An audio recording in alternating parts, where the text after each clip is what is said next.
Hi guys, for those of you that don't know me, my name's John, aka Mr. Gray. Today I'm going to be bringing to you a spell breaking or a curse breaking spell that I'm doing for hire.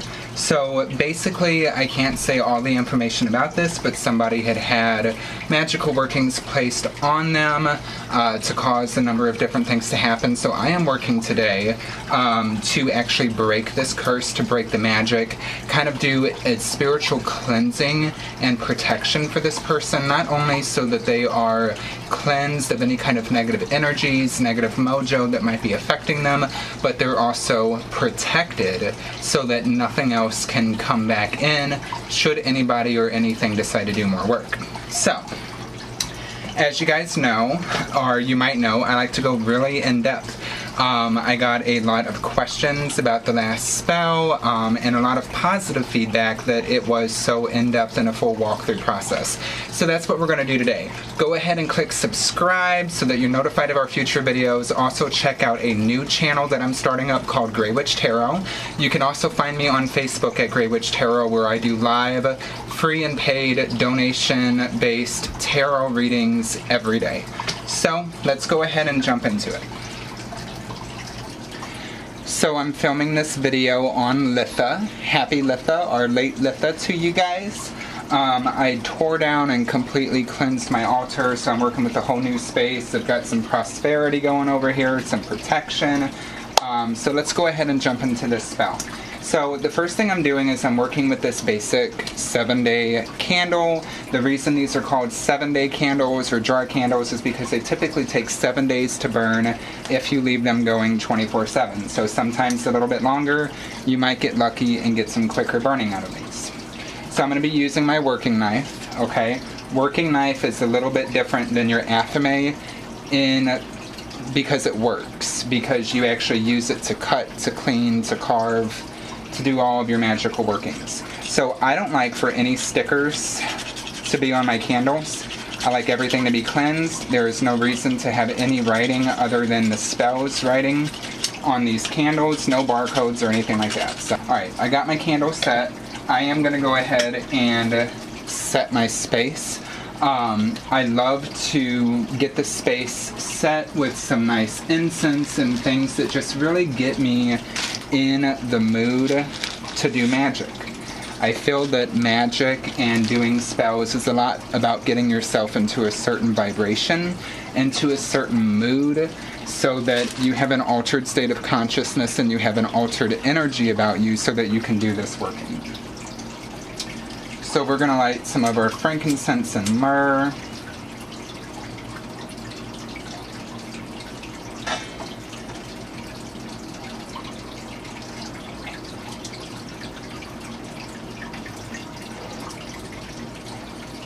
And get that smoke filling the area and the energy set. If you guys don't know how to cleanse magical items, be sure to watch the last video with the prosperity spell.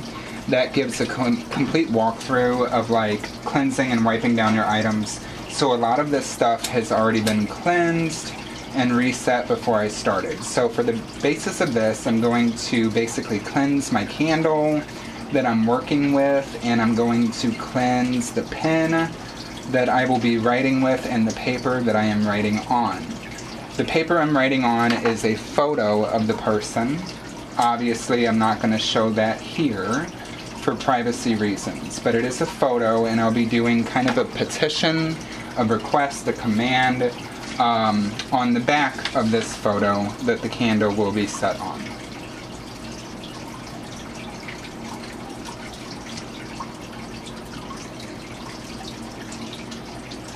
And we're just asking that all previous energies, all negativity be cleansed away from this candle. Anybody who has previously touched, walked past, put negative thoughts into this candle, that those energies be wiped away, refreshed, and cleansed, ready for our magical working.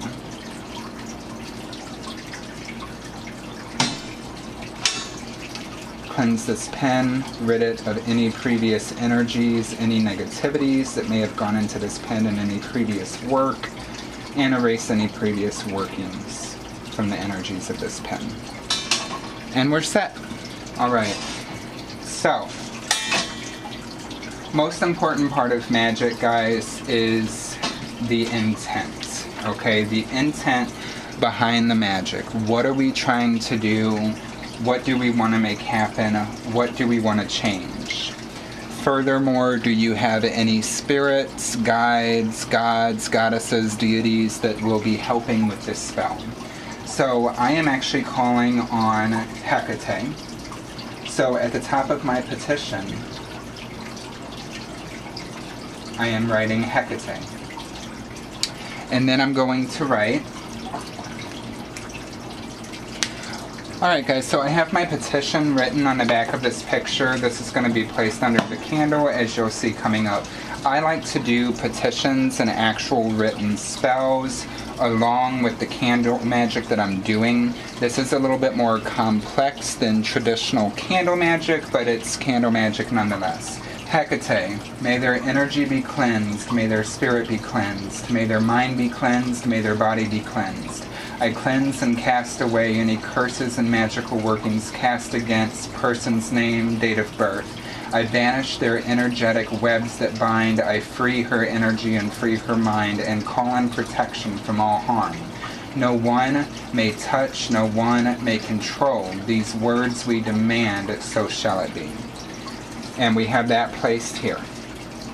Alright, so for the candle itself, we've done the cleansing. I'm going to draw sigils of protection on this candle. So I like to use a basic pentagram. I say basic, though it's not. I feel pentagrams are very protective and very effective at neutralizing magical workings and casting a shield of protection over whoever you're doing the work on, whether this is for yourself or if this is for a client. I don't believe in doing single lines. You go with what feels right and what works for you. I think that is the only rule of magic, is you go with whatever feels right. And I like my stuff to be dark. I like my stuff to be raw. I like to be able to see it and make sure that it's not too faint. Everything working the way that it feels like it's supposed to work for you is what makes magic work. So I've gone ahead and I have put my sigil of protection on here. I'm going to write a few basic words of what this candle is for. So we're going to be talking about curse, removal, spiritual cleansing. We're going to be talking about protection, because protection is a must. It is not enough just to cleanse a person and remove anything that's been done on them. It is very important to put protection there so nothing else can come about.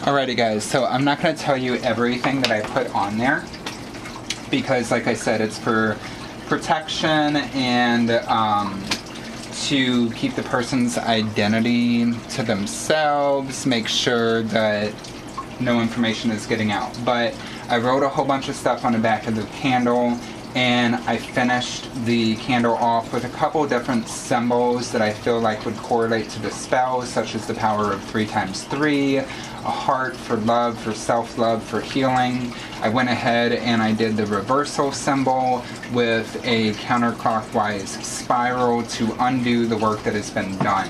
the symbology, the sigils, the imagery that you're going to put onto your candles, whether it's drawn on or carved, is going to be very independent to your magical working and what you feel works best for you. Of course, the more you start doing spells, the more you learn what works for you. So what I really like to do with these candles, these glass candles, to dress them, is to actually infuse them with the herbs and oils that we'll be using.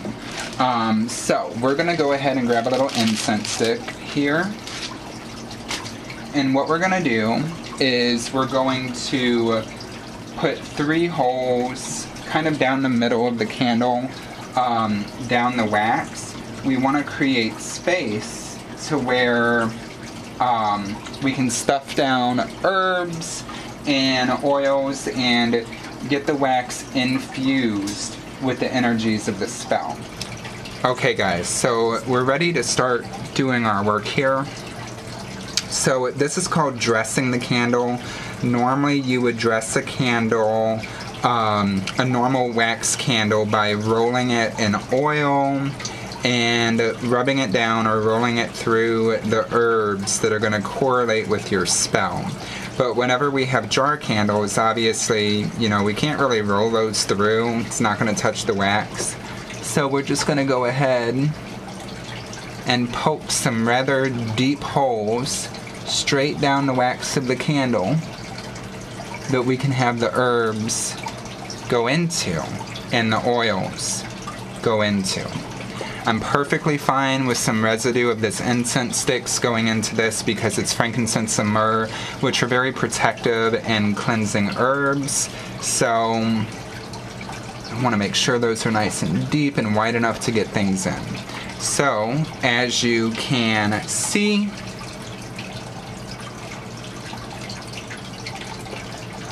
we've got the holes poked into the candle.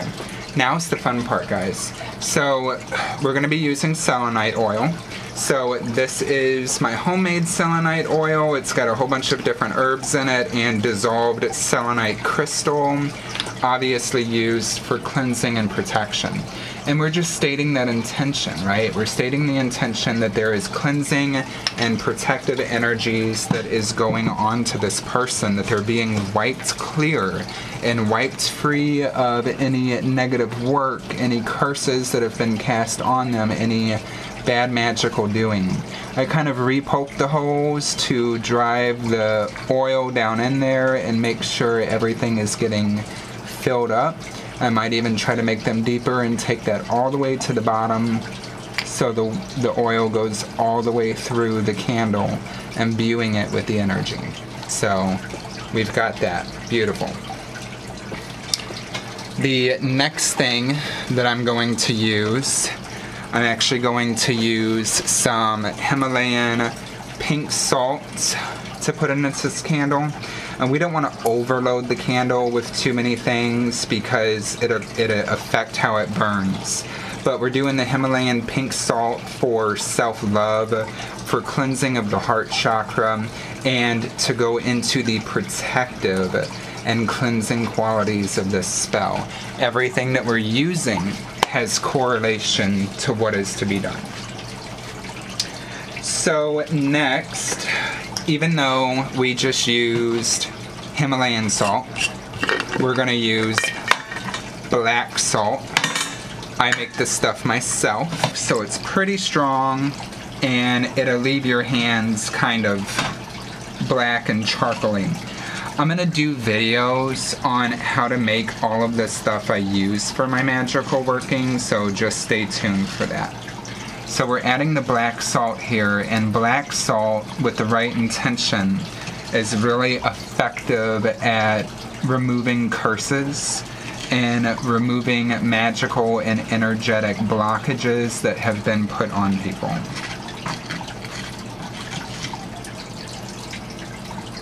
All of these herbs also are going to go around the candle. You guys will see. You can see it leaves your fingers a little black.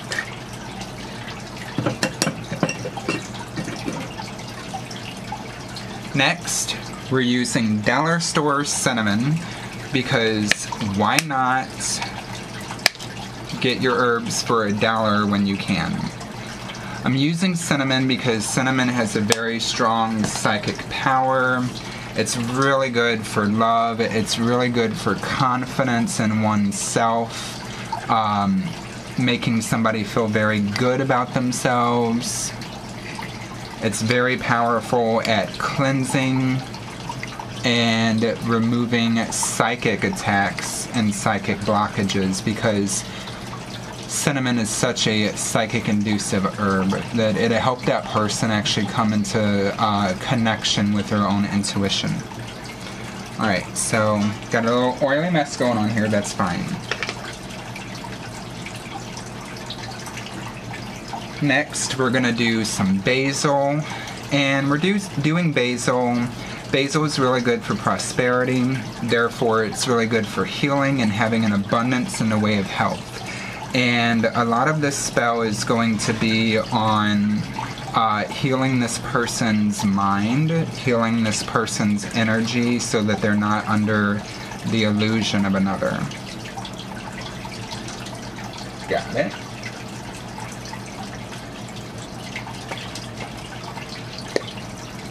And last but not least, we're going to use sage. And everybody should know the qualities of sage: clearing, vanishing, cleansing, protecting. So we're going to give everything in here just a little swish around. It's kind of making a little bit of a paste.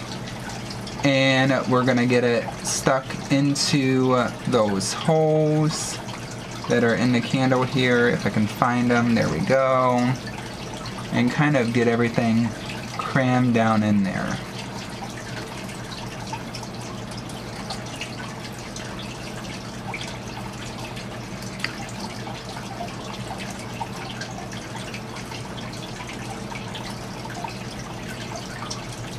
And it looks kind of gross, but it smells great. So I'll show you guys what the top of our candle looks like.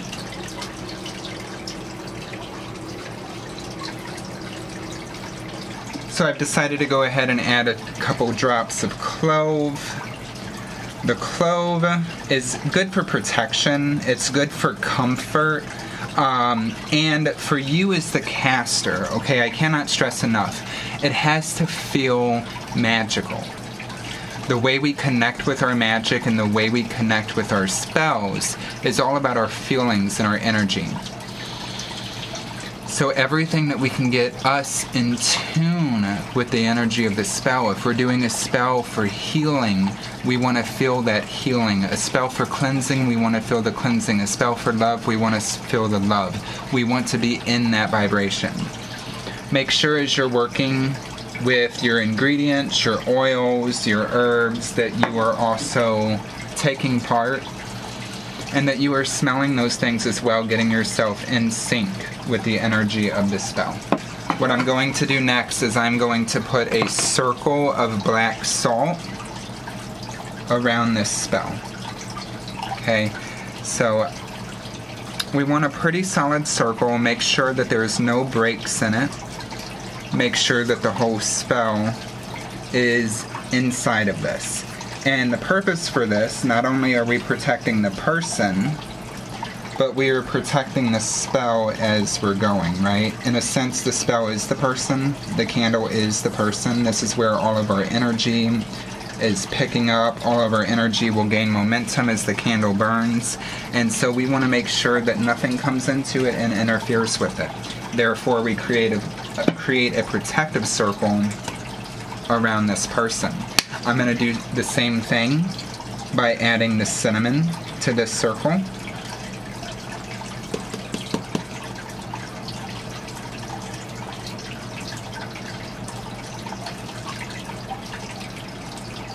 And it's okay to be sloppy.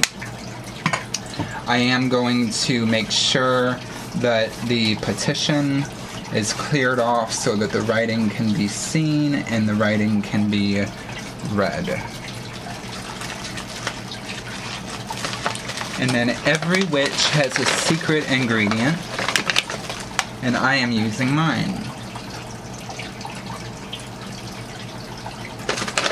What I might choose to add to this is I might take a piece of this black onyx. Black onyx, very grounding, very protective energy, and I'll put this right at the base of the spell.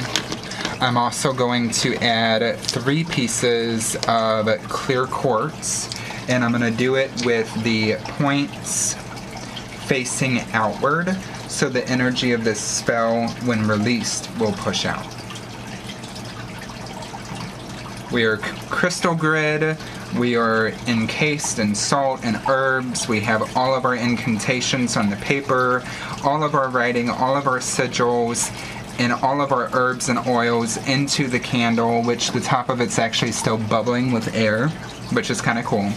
And the whole time that you're doing this, the whole time that you're doing your work, you're probably not going to be talking to people like I am, but you're going to be focusing all of your intention, all of your energy into this candle as if it's the person itself that you're working on. I like to visualize that the candle is filling up with white light until it can hold no more, and visualize the person feeling the effects of this spell right now. So what I'm going to do, guys, is I'm going to break away for a few minutes. I'm going to meditate and focus my energy into this spell, and we'll be right back.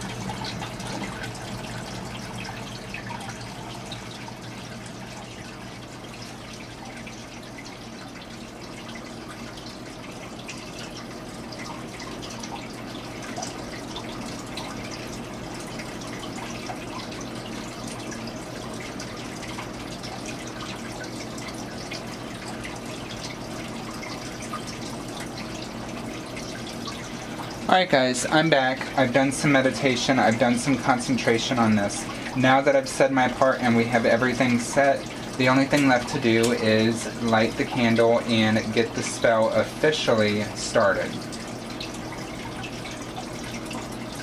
And we are set. And your wick's going to burn down a little bit. It's going to look as if it's going to go out and then it will get brighter again. We're set. Okay guys, so there we have it. There is our spell. Alrighty guys, so the fun part of our spell work is done. Remember, this looks a lot different when you're not educating people on how to do it and you're actually in trance and you're in that magic and you're in that energy. So now that we've said all of our incantations, we've put our thoughts, we've put our impressions into this candle and we have lit it, what we have to do now is we have to work it. It's called working the magic and working the candle. So this candle will burn for about 7 days. I'm never going to leave this candle unattended. I personally will never leave my house and leave a candle on. I use a candle snuffer, if I can find it. I use a candle snuffer to extinguish the candle and put the intention that it's just paused and not done until I can get back home and relight it. We want that candle to burn all the way down until there is nothing left or there's very minimal left and it puts itself out. So that can take days and that can take a while. Every time that I pass this candle, every time that I come back to this spell, I meditate on it and I put those energies into it, and that's why it's called working the spell, because it is non-stop work until the spell is done, putting your energy and your intention into it. After your spell is done and complete, you save anything that can be saved, such as the crystals. You're going to cleanse those. Your plate, you'll cleanse that. Everything else you can collect. You can, some people choose to throw it away. I like to leave my herbs, candle wax, stuff like that at a crossroads as an offering. Any way that you can dispose of it so it's not just sitting around, preferably environmental friendly, but sometimes we like to bury things and we like to put things out to give it back to the earth. So there you have it, guys. If you have any questions, please post those in the comments. Again, please like and subscribe. Join us on Facebook at Gray Witch Tarot so you can get a live reading. And stay tuned for more spells. Let me know what you would like to see. What kind of spells should I perform? Would you guys like to see anything on the Sabbats? Anything on witchcraft in general? Let me know. Thank you, guys.